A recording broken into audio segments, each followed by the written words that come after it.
Welcome into the Sports Zone Overtime Podcast. Thank you so much for joining us. I'm Jake Durant. I'm Tor Thorne, and it's good to be here. I'm once again a little bit overdressed. Yes, a little bit overdressed, but that's okay because we just got off the set of our weekly Sports Zone show. We had a jam-packed show. I thought we had a lot of really good content. I'm really happy with how my player spotlight eventually turned out. Now, getting to that point, it was very difficult because I'm not going to lie, Tor, I'm having not the greatest day. Things have been not going the way I've been wanting them to, and I know it happens sometimes, things just don't work your way, but it just seems like there's been a lot of speed bumps today. Yeah, I would say I'm kind of having the inverse. Things started great today, and now at the very end, things have crashed and burned. Had a little bit of a spelling error in a story I had up earlier today, and it's a little bit frustrating when that happens. We pride ourselves on being very accurate and things like that. But the truth of the matter is we're not perfect, so mistakes do happen. And there's nothing worse than being in studio and watching your piece you just worked all day to put together, and then you see a CG misspelled. Yeah. And it happens every so often. You try not to let it happen on a daily basis, but things do happen.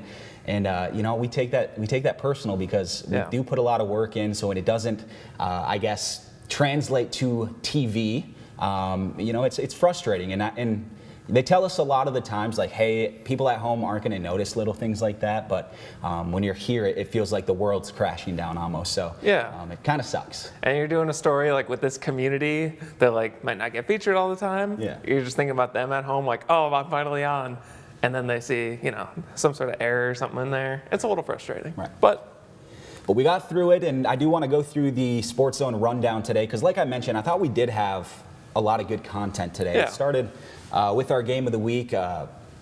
Lakeland and Hubble at Baraga in girls high school basketball. Going into the game, Lakeland and Hubble, they were undefeated. This was a rematch between the two teams. They played in early December. It was a 3-point game with Lakeland and Hubble topping Baraga, but Baraga went and they got some revenge at home. And Baraga is one of those programs that have had a lot of success these last few years. They've made it down to the Breslin. Tyler Larson is a great coach, so it comes to no surprise that Baraga was able to hand Lakeland and Hubble their first loss. Yeah, and my question for you, I recorded with Lakeland and Hubble days before this game. They were undefeated. They're no longer undefeated. Yes. Is the Sports Zone curse real? There's actually something to that because this isn't the first time that has happened. And I've had coaches actually, when I'm interviewing them before a big game, especially like, if we lose this game, we're not doing this ever again. We're not going to do these interviews. We'll do the interviews after we win because it is kind of turning into a jinx. I don't want to say that. If coaches and teams are listening, please work with us. But it very well has happened in the past, and I'm sure it'll happen again, but I don't know if it's actually the Sports Zone's fault, but maybe it is. I'm not really sure. Well, we'll see. What went wrong for Baraga, or for Lakeland and Hubble in this game, would you say? I think it was just lack of offense. After the game, Vikings head coach, Coach Larson, said, this was a defensive battle. This was, Baraga went in priding themselves on the defensive side of the floor, and they were really able to shut down a really talented Lakes team. I mean, you talk about Cleo Melky, you talk about Emily Jokela, these two, one of the best duos in the whole entire UP. Emily Jokela is super athletic, can get to the rim. Cleo Melky is a really good passer. She can score when she wants to as well. So Baraga has some players too. McKenna Hendrickson, Kara Roberts was on fire early on in that game, hit a few threes. If these two teams played 10 times, I'm sure it would, one team would win 5, the other team would win the other 5. They're very even. So, just a big win for Baraga, and it always seems like they're kind of like the Spartans in March. Towards the end of the season, the Vikings get going, and they always seem to be playing their best basketball at the right time, and I think that's what's happening right now. Yeah. So moving on from that, after our game of the week, we ran our top 3-on-3 plays of the week. These will be posted on our social media sites at the Local 3 Sports Zone.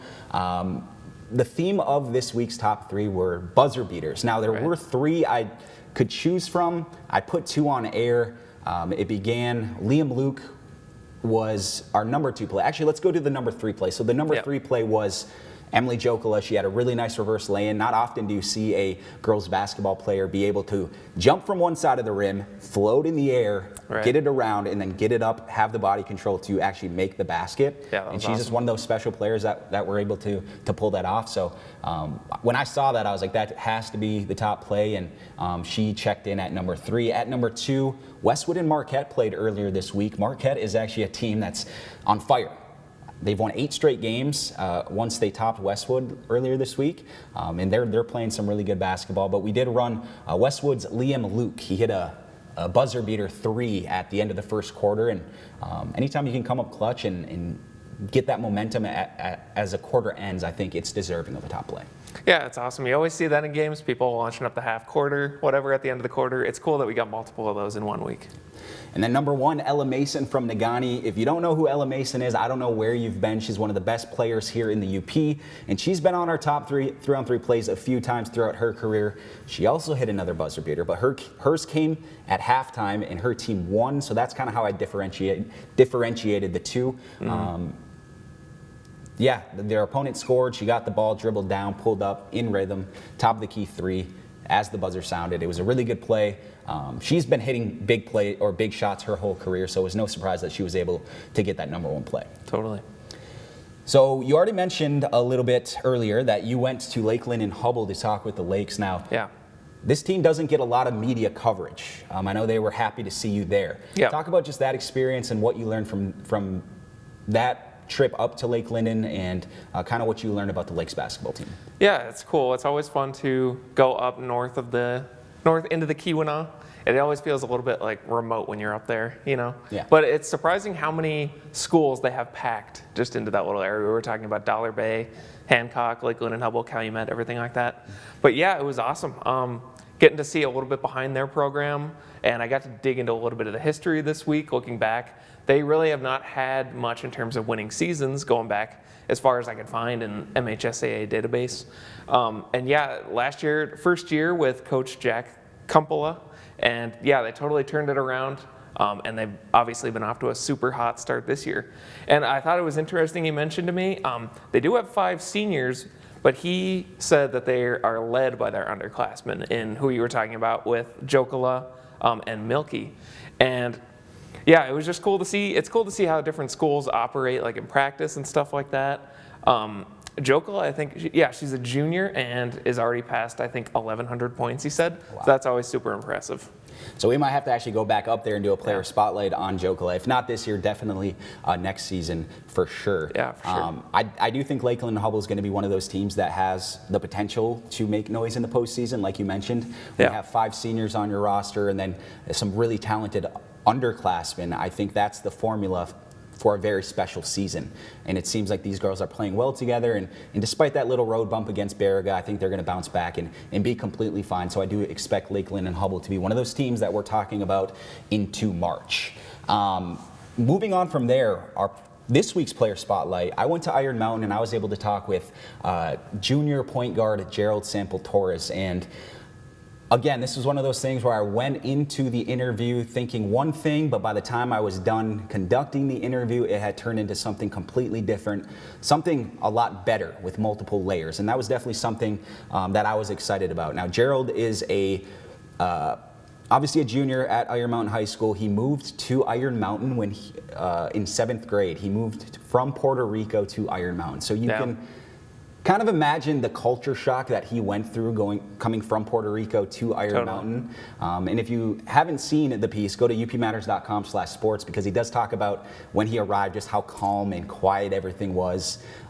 He said he liked that. He said he didn't like the cold, but I don't even like the cold, and I grew up here. So I can relate to that. But yeah, we talk about everything about just his arrival, him having to learn English, to him going out for the basketball team, getting moved up as a freshman to the varsity level. I'm thinking back on when I started high school, it was already terrifying enough. I could only imagine what it's like moving from Puerto Rico here, having to learn how to communicate. That must have been such a tough thing to do, and he's done it very well, and his transition to the UP has gone very smoothly. But now as a junior, I mean, he is leading Iron Mountain. Obviously, they're undefeated. They're number 1 in divisions 1 through 3, and again, they're another one of those teams. They have all the fixings. They have the recipe to make it deep into the postseason. And I'd be shocked if they don't win at least a few playoff games. Totally. Yeah, and I got to talk to him when I was down there earlier, and we were focusing a little bit more on Oscar Kangas that day.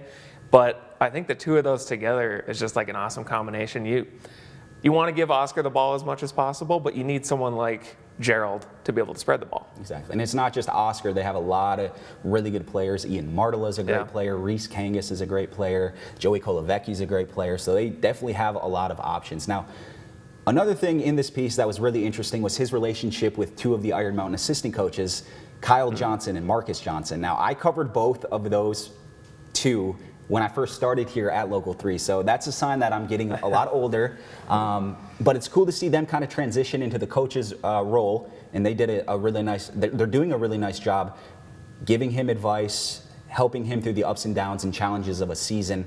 And I don't want to give too much away. If you want to go watch that, upmatters.com/sports. I'm very proud of how it turned out. I think it's one of my favorite player spotlights. I've done a lot of really good ones featuring a lot of great players, but this one really means a lot to me. So I do want to thank Gerald. I do want to thank Bucky Johnson and the Iron Mountain Boys program for allowing me to come and tell that story. Moving on, we did do a chat with the Negaunee Minor girls basketball team. Right. This is one of those teams that, again, Mike O'Donnell is a very good coach. He's been there for quite some time. Seems year after year they're able to replace their talent that graduates. And again, this year they have a really good team. They lost Ishpeming a few weeks ago, and since then have rattled off 6 straight victories. And they're one of those teams that are playing their best basketball as the season progresses, and hopefully they can peak once the postseason starts. And they're one I've gotten to see quite a bit of this year. I was there, Ella Mason, when she broke 1,000 points, I believe. And then just the other night I was there and they were playing West Iron, and they can just turn it on like that. Like, I got there, into the first quarter, it was 16-10, and then boom, they just hit 3 after 3 after 3, and all of a sudden they were up by like 20 points and just totally took West Iron out of the game. So they're a super explosive team. Yep. Ella Mason, Grace Nardi, might butcher this name, Callie Rahala. I think Ryla. Callie Ryla. Yeah. Those are the 3 seniors, and then they just have a group of underclassmen that are just really talented. They all can do a little bit of the same thing. They can defend, they can shoot, they can slash. So yeah, they are a deep team, and I think they're going to be one of those teams, again, that we were talking about late into March. And I thought that was interesting watching that piece when they talked about when they lost in the playoffs last year, only having 3 people that scored in their game. So that's interesting to have that perspective. I think Ryla was injured though last year, right? So she's back. She's been scoring great. Yeah, she missed all of last season. I think she had a knee injury. I think she suffered it in another sport she was playing. So she's back. She's one of those players that she can really shoot the rock and be one of those scorers. If Ella Mason is having a rare off day or they're double teaming her, she's definitely someone who can pick up the scoring if that's the case. It was awesome. In the highlights we were in the other night, there was just, when they were hitting all those threes, there was one back-to-back where it was Mason hit Ryla across the court, the exact same spot, like twice in a row. Just, it was awesome to see. When it's like a well-oiled machine. Exactly. They know how to play basketball there in Negaunee, and they're definitely firing on all cylinders right now. So we ended the show revealing our game of the week like we do every week, and I'm pretty excited about this one because we're seeing another good one go down in girls high school basketball on Saturday afternoon. Munising heading to Ishpeming, undefeated Ishpeming. They're the only team that actually handed Negaunee their only loss of the season. I don't know, man. Ishpeming's so impressive. Every time I watch them, they just move the ball so well. They have a presence underneath. They have really good guard play. They have Janessa Eagle. She was pulling up from like mid-court NBA range in her last game and knocking them down with confidence. Like, this team is insane. I think this team, the only thing that's going to stop this team is themselves. If they can stay out of their own way, I don't see why the Hematites aren't raising a state title trophy at the end of the season. Yeah, and it seems like when they can get Hemmer involved, she's such a mismatch in terms of height with what most teams have on the girls' rosters. They're going to be tough to beat, and the evidence is there. They beat Negaunee, so Another team that can go about 12 deep, but it really starts with Janessa Eagle, Maya Hemmer, and Jenna Mackey. Those 3 are just unbelievable players. So definitely looking forward to that. Tor, you will be here on Saturday night. to bring those highlights, full highlights, post-game reaction from the winner. So if you want to check out those highlights, you don't get to the game on Saturday afternoon, come hang out with Tor. He's going to have those highlights for you. You're looking forward to getting a little Saturday work in, going to shoot that? I'm going to go shoot that. I do have a story planned prior to the game tipping off, so I don't want to give too much out there, but looking forward to shooting that, getting the highlights. So you're going to be watching my highlights. Just keep that in mind. They're going to look really crispy, really nice. You know how I do it. I appreciate that. So other than that, that's about it. Every Thursday night, we're here, High School Sports Zone on Local 3. It starts at 7:30. It's just a half hour. We put in a lot of work during the week. It's something that we're doing extra on top of our daily duties as the sports reporters, sports director here. So please, we take pride in what we do and we put in a lot of work. So if you can tune in and watch it, or even just follow us on social media and interact with our posts, that would be great. So.